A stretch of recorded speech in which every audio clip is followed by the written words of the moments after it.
Okay, good morning everyone. Welcome to lecture 46 of BMS 300. Today we are going to do part 5 of the digestive system, and then we'll move on to the urinary system as well. So here's an overview of what we'll be discussing. Today we're going to talk about fat metabolism and breakdown, and specifically we'll be going through this flowchart here, and one of the take-home messages from this flowchart is how fat is going to be transported to various parts of the body.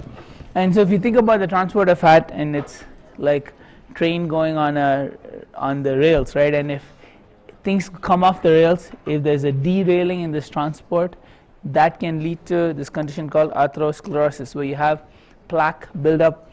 And I told you that we'll be discussing about plaque buildup in the blood vessels, and today is when we'll get into a little more details on that. So this is the various steps involved in fat or lipid metabolism. Then we'll move on to protein metabolism. So as far as the breakdown of proteins and its absorption into the bloodstream is concerned, this is not as complex as fat breakdown. All right, so we'll talk about the various organs which are involved with the breakdown of proteins, and I also want to point out what happens if you have a deficiency in the total proteins in the body, and that can lead to this condition known as kwashiorkor, and we'll be talking about some of the characteristics which are associated with kwashiorkor, and we'll talk about this little child and what he may be experiencing. Right, so with that introduction, let's begin with lipid metabolism. So let's say you're eating a meal which has a lot of fat in it, right? For example, this juicy burger here. The breakdown of fat will start in the mouth, and then it will continue in the stomach as well. And you all know the reason why the breakdown of fat starts in the mouth, because the saliva has got salivary lipases, right? So the salivary lipases will start breaking down the triglycerides into free fatty acids and glycerol. But not all of the fat is digested in the mouth, so it's going to continue in the stomach, and in the stomach you have a very acidic environment, and so you will have the gastric lipase which will continue breaking down fat even further. But even in the stomach, the breakdown of fat is not completed, so it's going to continue in the duodenum, right, during the intestinal phase. So we see that the duodenum is the first part of the small intestine, shown right here, and this is going to release a number of hormones based on the contents of the chyme. So based on the chyme which was produced in the stomach, based on its contents, there will be various hormones released by the duodenum, and when the duodenum detects fat in the incoming chyme, then it's going to release CCK, right? And what does CCK stand for? It stands for cholecystokinin, and cholecystokinin has got a number of functions. A couple of those functions are that it's going to act on the liver to enhance the synthesis of bile, and the bile which is produced in the liver is going to be moved into the gallbladder, and you can see these ducts through which the bile is going to be moved into the gallbladder, and it's stored in the gallbladder. So CCK leads to the synthesis of bile, but also it will act on the gallbladder and squeeze it so that the bile will be released into the duodenum.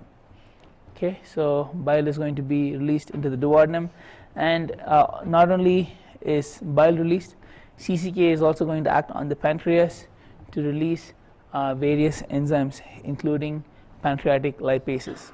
So we see that in the duodenum you have a more alkaline environment, and so the pancreatic lipases will be functional at that alkaline environment. Right, so moving on, we'll need to see what bile does to the fat. So bile is going to emulsify the triglycerides or the fat, and let's see what we mean by emulsification. But before that, here's a cartoon of what the bile salts looks like, right? So the bile acid is going to have a hydrophobic part and a hydrophilic part. So this is an amphipathic molecule as well. So bile has got a hydrophobic and a hydrophilic part, and so the hydrophobic part is going to interact with this fat, whereas the hydrophilic part is going to be sticking outward towards the aqueous environment.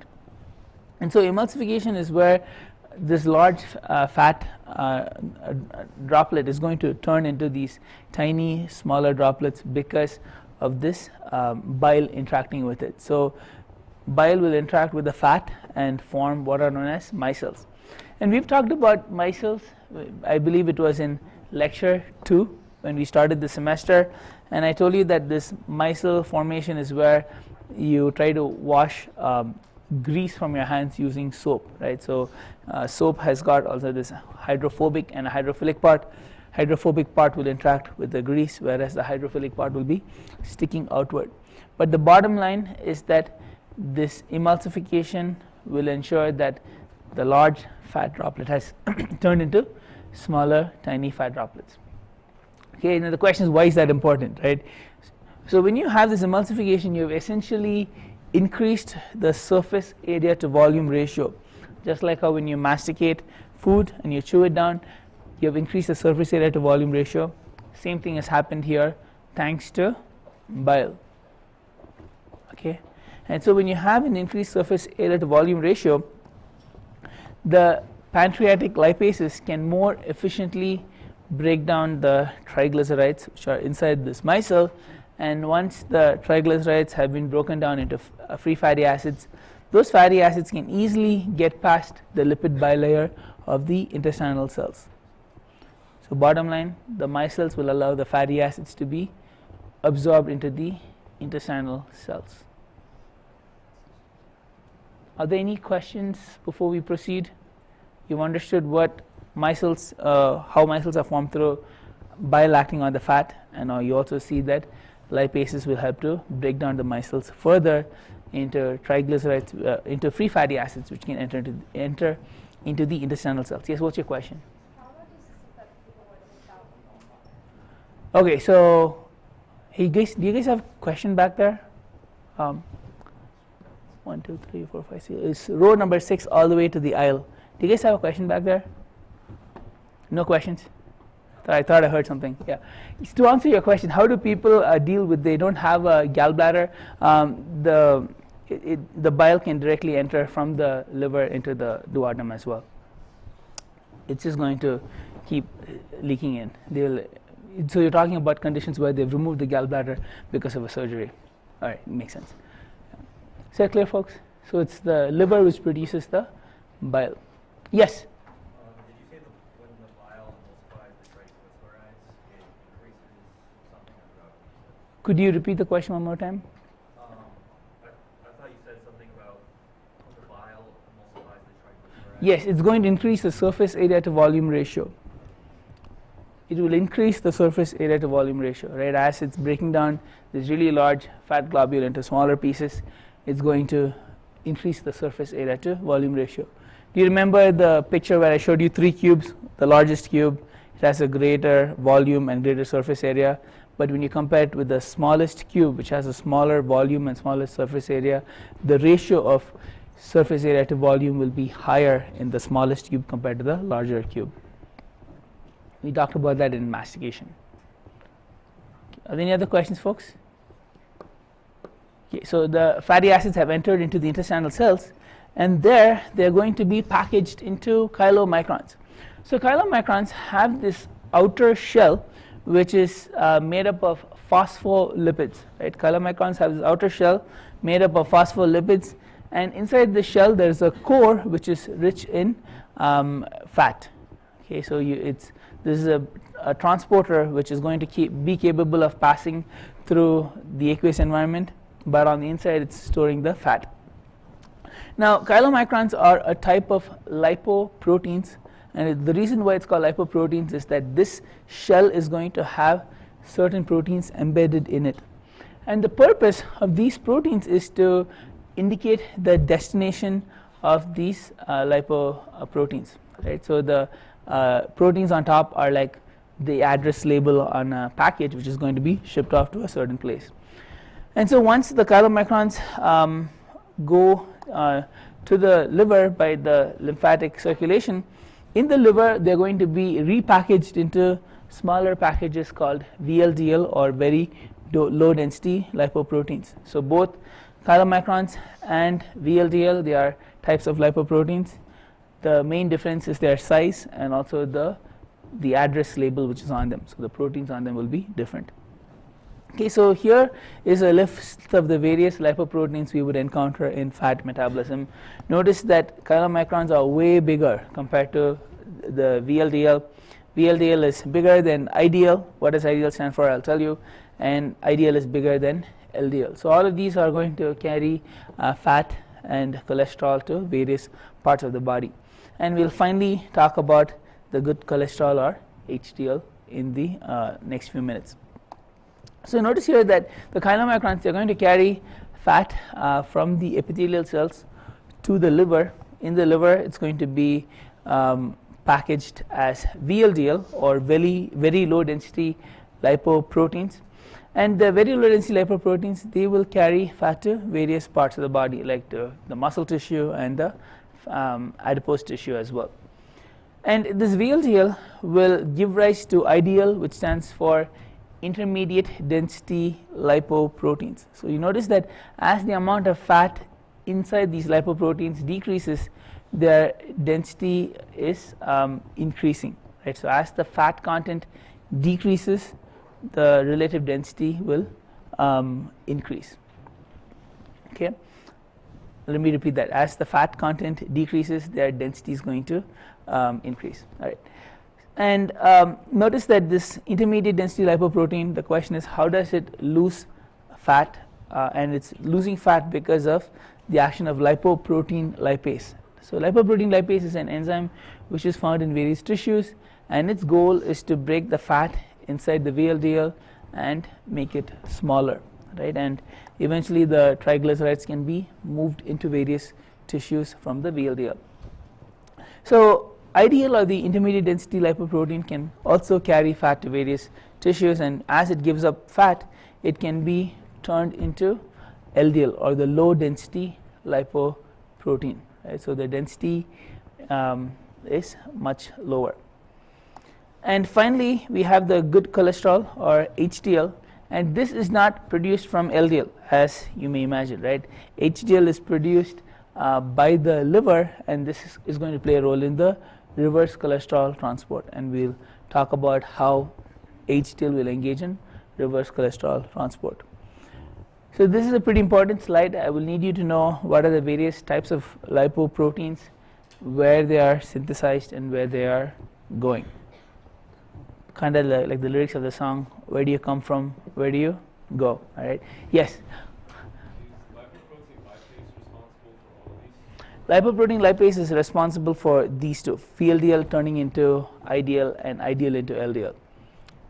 Whereas the chylomicrons, they go to the liver and then they are going to be repackaged.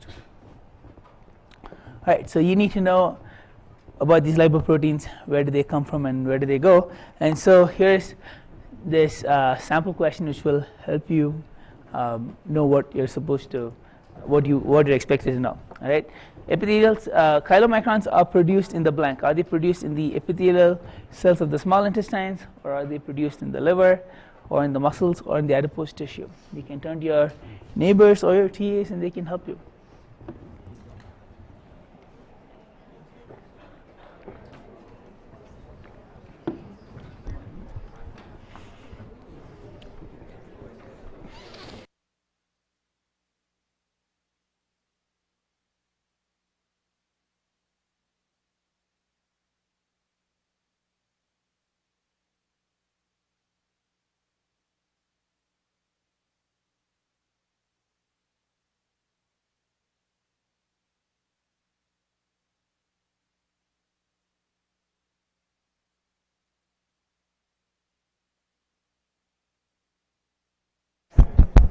Okay, lots of responses.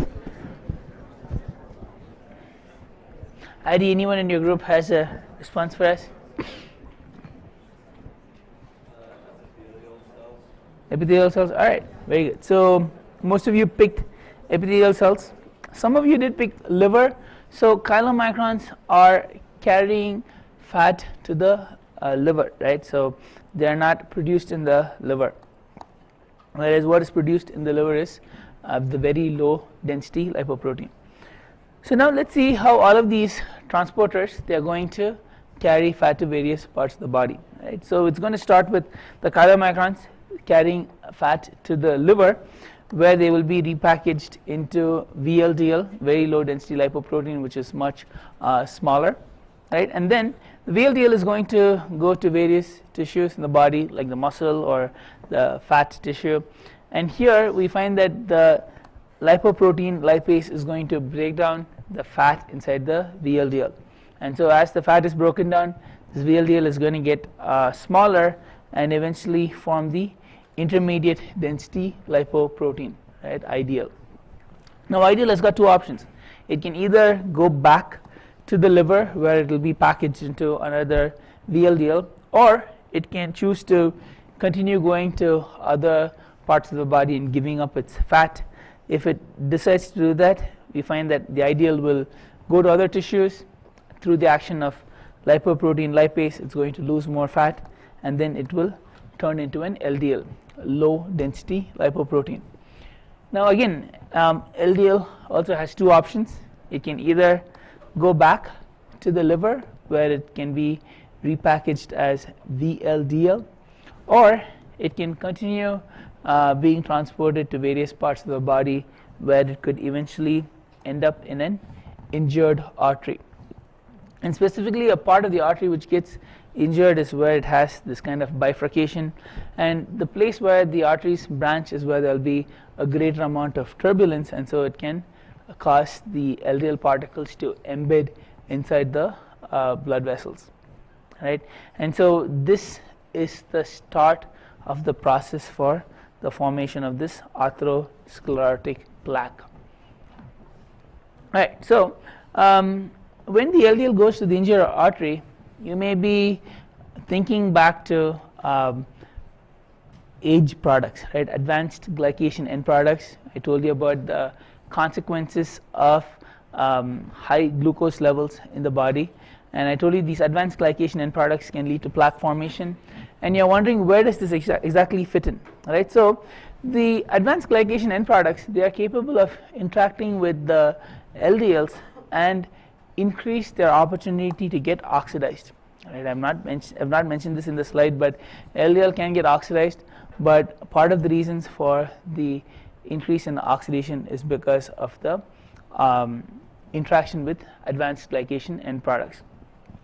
So once the LDL is oxidized, it's going to stay embedded in the blood vessel, and this oxidation is going to trigger the immune response, right? So there are these white blood cells which are minding their own business and passing by this artery, but this triggering of the immune response will allow certain receptors to be produced in the lumen of these blood cells, and so the immune cells can enter into this area which is having the LDL being oxidized. So these immune cells, they will try to eat up the LDL, and then they will turn into these foamy cells, and as you have more and more of these foamy cells containing the LDL, it will eventually start forming fatty streaks. So the white blood cells will eat up the LDL, and they'll turn into a foam cell. As you have more and more of these foam cells, it will lead to this fatty streak formation. And eventually there can also be the accumulation of calcium in this plaque, and that's what causes the hardening of the plaque as well. The mechanism of how exactly calcium ends up in this plaque is beyond the scope of our discussion. If anyone is interested, we can talk about it after class, but calcium can start accumulating in this region and lead to plaque formation.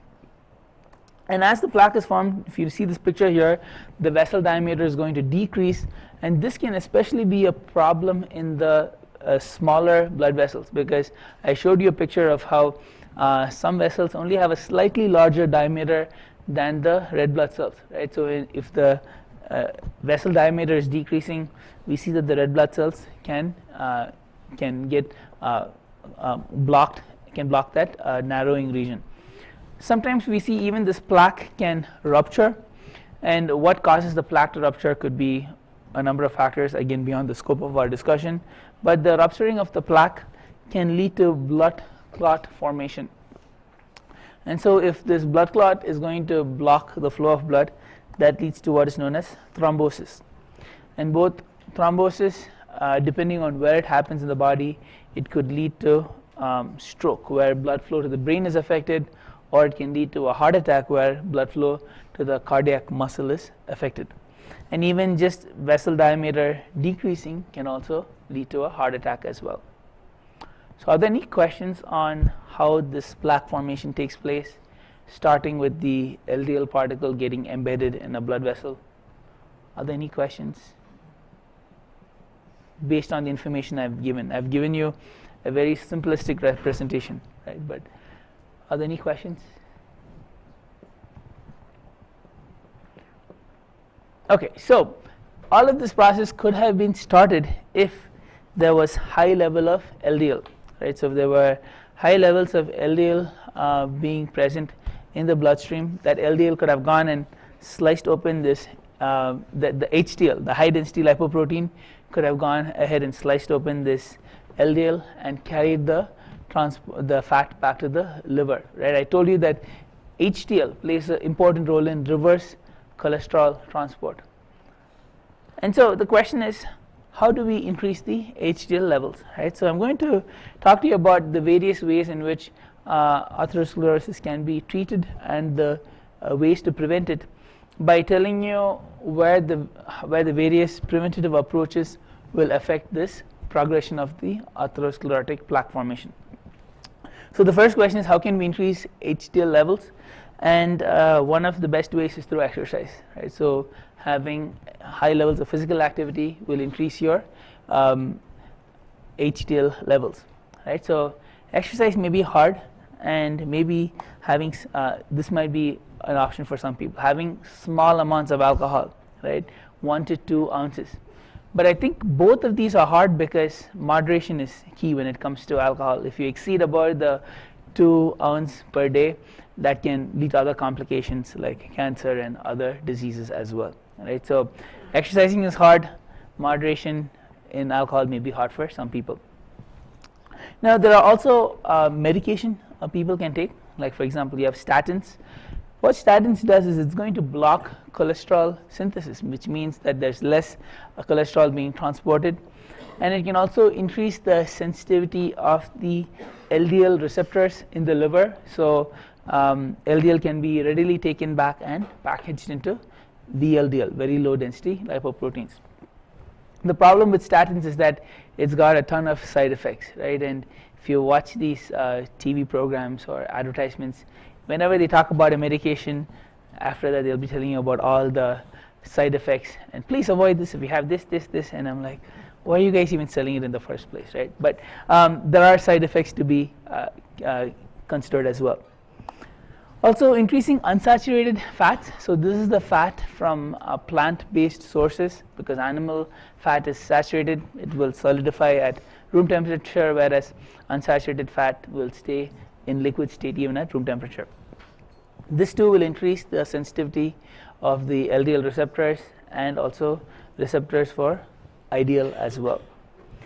And some ways to decrease the risk of atherosclerosis is to reduce the overall intake in calories, right? Because the fat which we eat, that's going to be converted into VLDL and eventually into LDL. So just decreasing the overall caloric intake will also ensure that the LDL levels are kept low.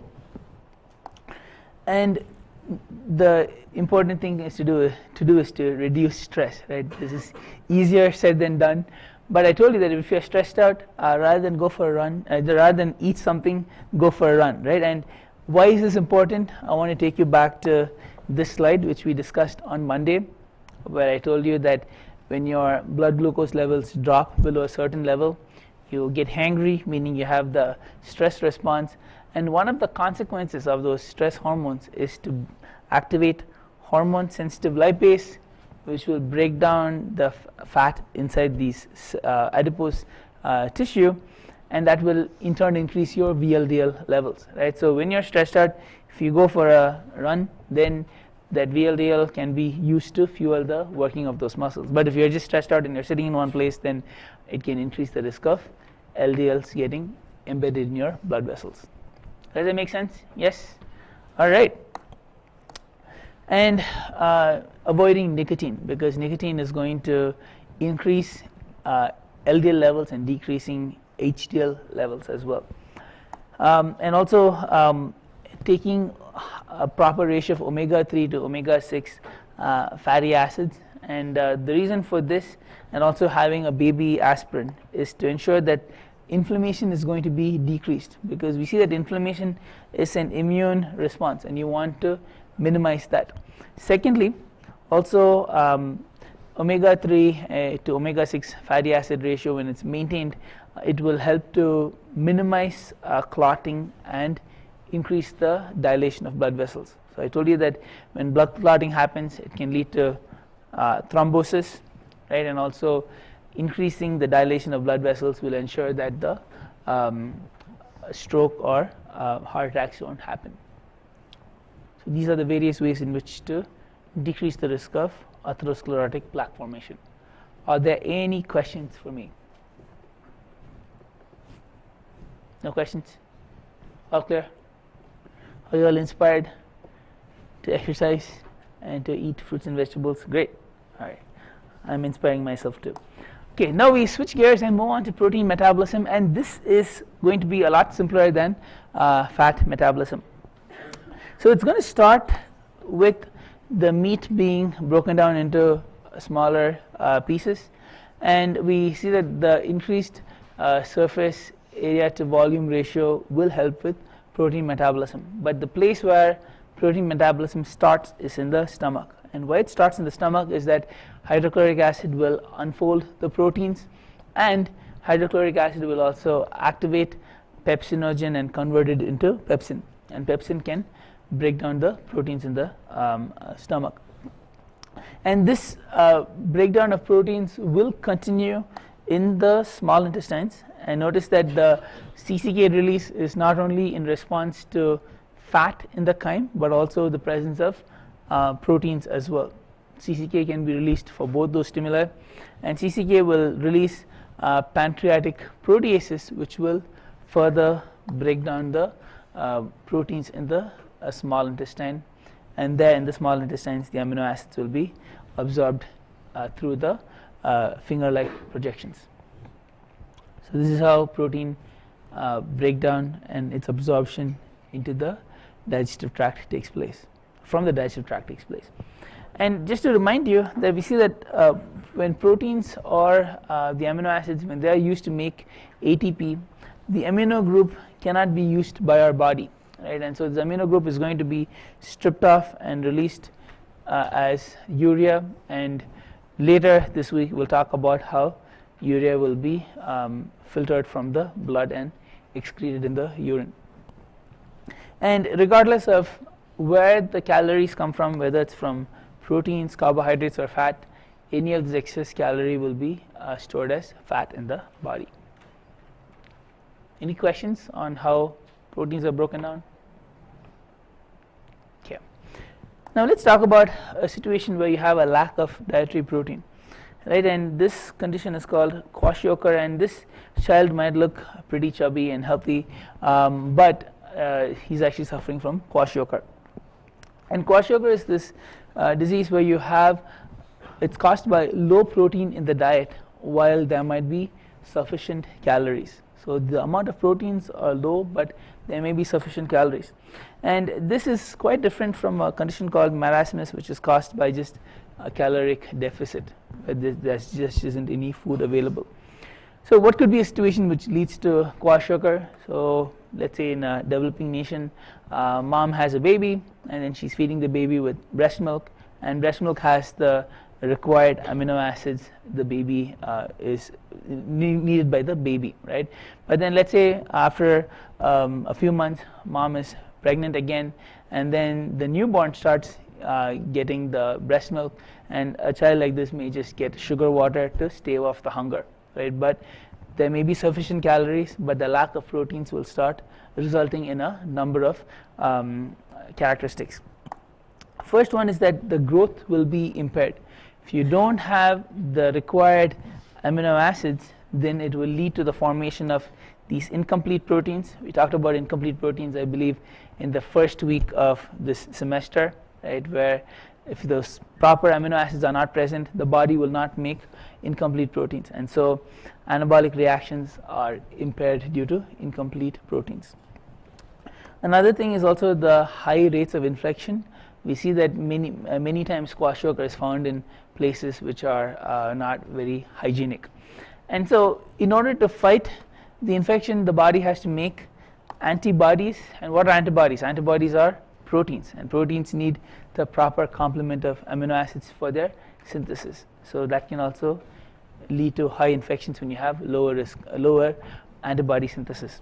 It can also be the formation of a pot belly, and the reason for a pot belly could be due to a couple of reasons. The first one could be due to an infestation of worms, right, due to poor hygiene, and many times when children are rescued from kwashiorkor, they are given a strong deworming agent, because the presence of worms means that any food the child eats, the worms will be stealing it, right.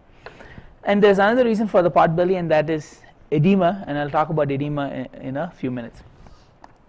Notice that the liver will be fatty, because in order to move the fat from the liver, you need to make very low density lipoproteins, right. So without adequate proteins, VLDLs can be synthesized, and so the fat will start accumulating in the liver.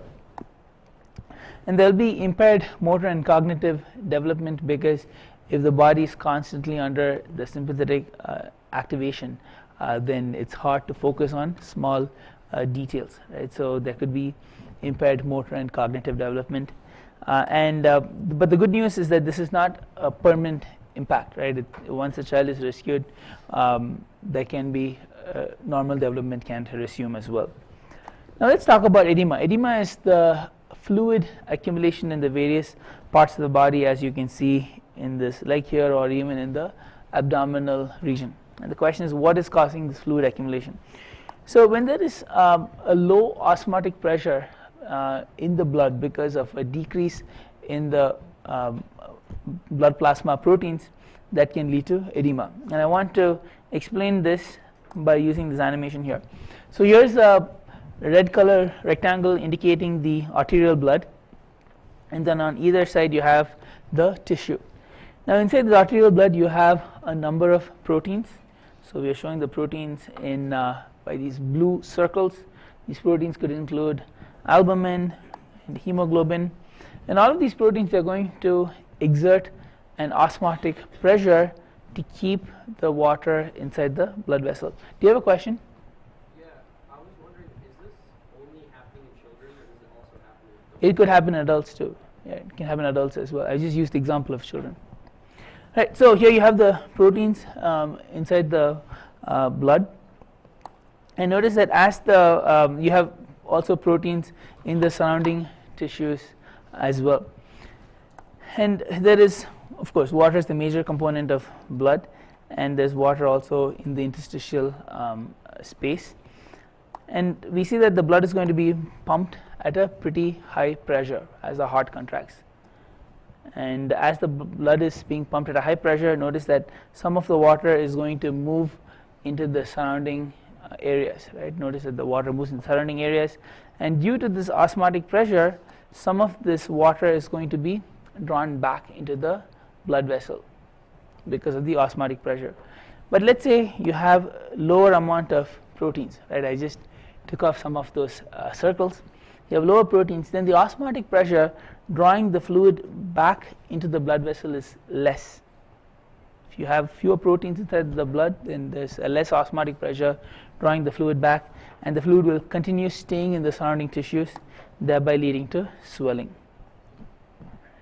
So that is why having normal blood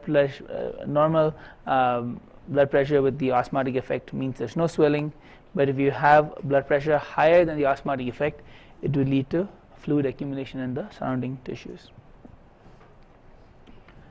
Any questions on why you have edema? And this edema can also happen in various parts of the body, like the abdomen as well. So I will hold you responsible for knowing the various characteristics and linking them to the appropriate causes, right? So here's a sample question. Kwashiorkor is characterized by a fatty liver because proteins are unavailable to make antibodies, micelles, lipoproteins, or bile. You can turn to your neighbors or your helpful TAs and they can guide you. This is a fair question, guys? Fair question? Yes?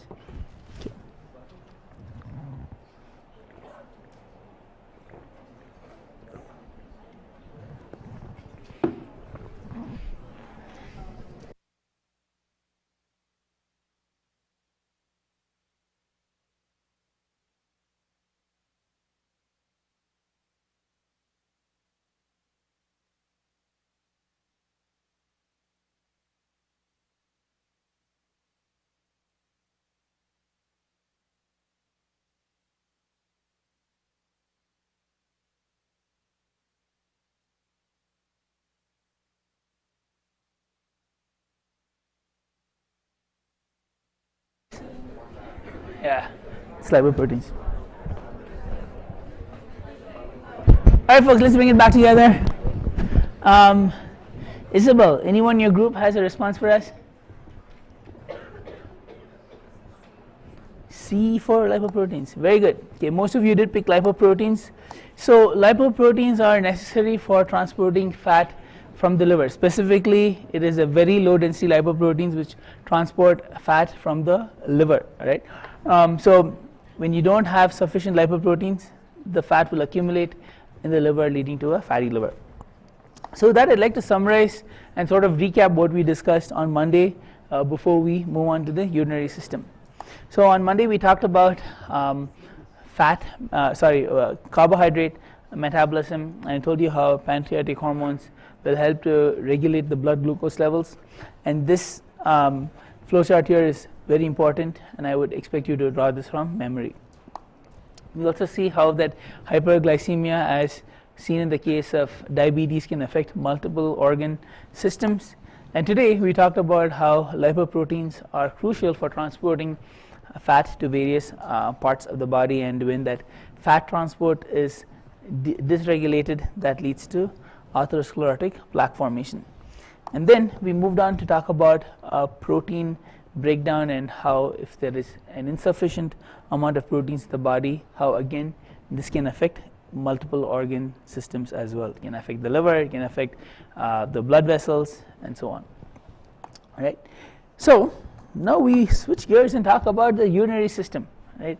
And in this slide, I want to highlight how the urinary system function is going to be influenced by multiple organ systems. All right. So we see that the major function of the urinary system is to filter the blood.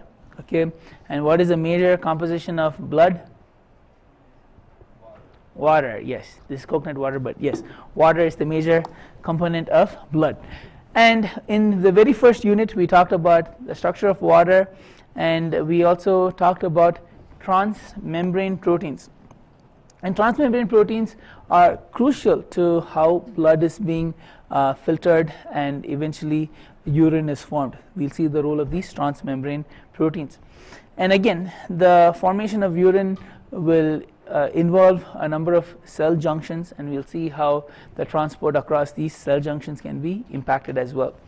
Moving on to the various types of tissues, different parts of the urinary system will have different types of epithelial tissue, because different types of epithelial tissue means different functions. So that's something we'll revisit. Now when you think about the integumentary system, the skeletal system, and the digestive system, all of these three systems, integumentary, skeletal, digestive, all these three systems are connected to the urinary system because of vitamin D synthesis.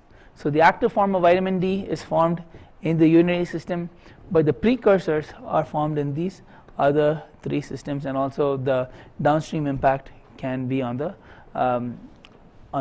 skeletal system. Moving on to the endocrine system, we'll see how the renin, angiotensin, aldosterone system works. This is mainly carried out at the urinary system, and we'll also see how the RAS system influences urine production. So does the nervous system. when you think about how exercise decreases urine formation, we will see the role of the nervous system. The muscular system was going to release a number of things like creatine phosphate is going to be broken down into creatinine and eventually excreted in the urine. Cardiovascular system provides the pressure to pump blood so that it can eventually be filtered. If you decrease the blood pressure, it will lead to renal failure. And the respiratory system again will tie into the RAS system, the renin, angiotensin, aldosterone system. And we'll talk about some immune cells when we discuss the topic of urine analysis. By analyzing the urine, you can see if there is some infection or if there is high blood pressure. So we'll talk about immune cells when we discuss the urine analysis. So with that, let's look at an overview of what we'll be covering in part 1 of the urinary system. And again, this we'll only get through some of the slides. We'll pick up tomorrow where we leave off. So I'd like to highlight the various parts of the urinary system and their major functions. And the major function is formation of urine and filtering blood. And so we'll be talking about how the blood is flowing through the kidneys and specifically through the nephron, which is the structural and functional unit of the urinary system. So here's the picture of a nephron. And we'll see that for urine to be formed, there are 3 simple steps, right, which include filtration, reabsorption, and secretion. And we'll see how these 3 steps will take place in the nephron, right? So that's what we'll be getting through in the first part of the urinary system. So let's start by looking at the various organs, right? The first is the kidneys. The purpose of the kidneys is to filter the blood and produce urine. And you may be noticing that there are 2 kidneys, right, generally speaking. And the reason for 2 kidneys is that there is a redundancy in function. Now, if the kidney function is decreasing to around 25%, right, there will be no symptoms observed until it's too late. And that's why it's important to have redundancy in function. So urine will be produced in the kidneys and it will be transported through the ureters, which are these tube-like structures. Now, if you take a cross-sectional view of the ureters, you'll find that the lumen is lined by the transitional epithelium, right, which is capable of allowing distension, and it'll have the apical surface will be dome-shaped if it's not distended. When it's distended, it'll turn flat. So from the ureters, the urine will be carried to the urinary bladder, which will serve as the temporary reservoir. And again, even the urinary bladder will be lined by the transitional epithelium, which is capable of allowing distension. And then the urethra is the tube through which urine is transported out of the body. And we find that in males, the urethra can also transport semen, not just urine. And if you're curious about the various the epithelia lining the urethra, this is going to differ. If it's closer to the bladder, you'll have transitional epithelium. Closer to the external environment, you'll have stratified squamous epithelium, and mostly along the urethra, you'll have pseudo-stratified columnar epithelium. Right? We'll revisit this again when we talk about the urethra. But for now, my main focus is on the kidneys and how it leads to the formation of urine. So what you're seeing here is a cross-sectional view of the kidney, and the outer part is called the cortex and the inner part is the medulla. And the renal medulla, it's got a number of these pyramidal structures called renal pyramids, as the name indicates. So it's actually looks triangular shaped, but it's a 3D structure. It's pyramidal, and the urine will be formed in the pyramids, and eventually it will be passed out through the ureter shown right here. But the blood, which is unfiltered, is brought by the renal artery. Right? This is going to bring the unfiltered blood to the kidneys, and the filtered blood will be carried out by the renal vein. And notice that the renal artery is going to repeatedly branch. It will form these segmental arteries, right, which will further branch into interlobar arteries because they are found between the lobes of the pyramids. Corresponding to the interlobar arteries, you will have interlobar veins. And the interlobar arteries and veins, notice that they will arch over the base of the pyramid, and so they are called arcuate arteries and arcuate veins as they arch over the base of the pyramid.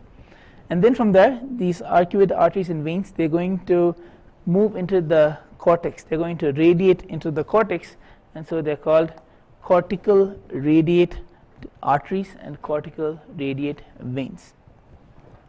Now these cortical radiate arteries, they will eventually give rise to the afferent arteriole, right? So the word efferent means to arrive. Afferent arteriole brings the unfiltered blood to the nephron, and the efferent arteriole will carry the filtered blood away from the nephron, and then it's going to form this very complicated peritubular capillaries. And the reason why it's called peritubular is because it is surrounding the tube-like structure of the nephron, and all of this will eventually form the venule, which will carry the filtered blood to the cortical radiate veins and then all the way back to the renal veins. Now here's the good news for all of you, right? I will not ask you to remember all of these blood vessels. What I will hold you responsible for is knowing what are the vessels which bring blood to and from the kidneys, right? That's the first thing. And what are the vessels which bring blood to and from the nephron. So the only ones which I have highlighted in yellow, those are the vessels you'll be responsible for, right? And so here is a question relevant to what I'm asking you, right? So which of the following will carry unfiltered blood? Is it the venules, afferent arteriole, efferent arteriole, renal vein, or none of the above? Which of the following carries unfiltered blood? You can answer this question in the poll everywhere. Is it venule, afferent arteriole, efferent arteriole, renal vein, none of the above? This is a fair question, guys? Fair question, yes.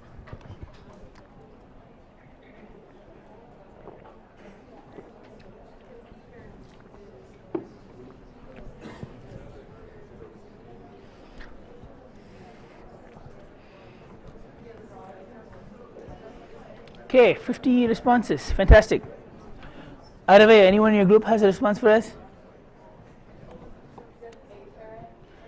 Afferent arteriole, very good. So the afferent arteriole is bringing unfiltered blood.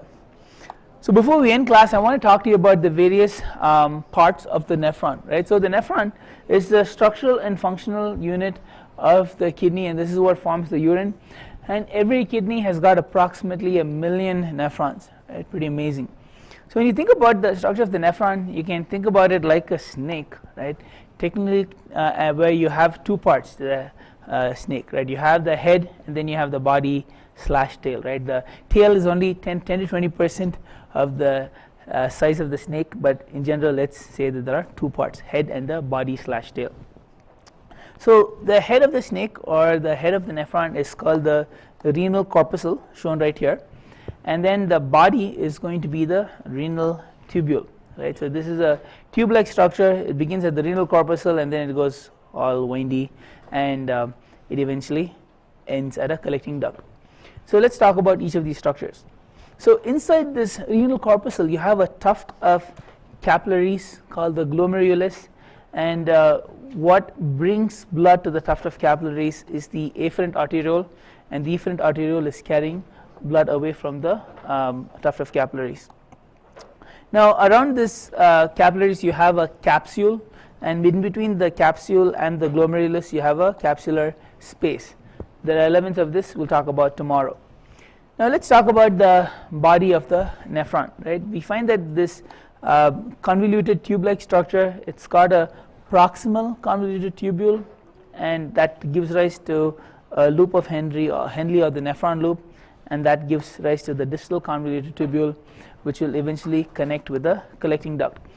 Now what do we mean by proximal versus distal? Proximal is referring to closer to the point of attachment, which is the renal corpuscle. Distal is further away from the point of attachment, and that's why it's called distal convoluted tubule. All of this will connect to a collecting duct, which leads to a papillary duct, and eventually the urine will be sent for storage, right? So we'll talk about the functions of each of these parts of the nephron when it comes to urine formation when we come back tomorrow. Thank you all for your time. I'll see you tomorrow.